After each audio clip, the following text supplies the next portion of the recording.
ब्रेकनंतर एक मोठी बातमी। भोर नगरपालिका हद्दीमध्ये रस्त्यालगत असलेल्या गटारात खराब दूध फेकलं गेलंय।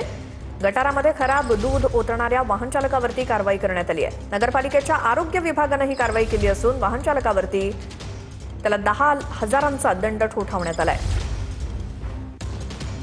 भोर शहराच्या हद्दीमध्ये वेळोवेळी अशी ही पाण्याची दुधाच्या नासलेल्या दुधाची पाण्याची टाकी भोर शहरातल्या गटारामध्ये सोडतात। संपूर्ण परिसरात दुर्गंधी पसरती। मागील वेळेस 1-2 महिन्यापूर्वी यांना मला सापडली होती गाडी। त्यावेळेस आपण त्यांना वॉर्निंग दिली, ती तोंडी सांगितलं होतं की दादा तुम्ही शेतकरी आपल्यामुळे लोकांना त्रास नाही झाला पाहिजे। पण आज परत एकदा ही गाडी सापडून आली आणि आज नगरपालिकेतल्या आपल्या आरोग्य विभागाचे प्रमुख बांदल साहेब यांना माहिती देऊन आज या गाडीवर कारवाई करण्यात आली। आणखी एक मोठी बातमी। अमरावतीमध्ये ट्रक आणि बसचा भीषण अपघात झाला। दुर्घटनेत एकाचा मृत्यू झाला तर 7 जण गंभीर जखमी झालेत।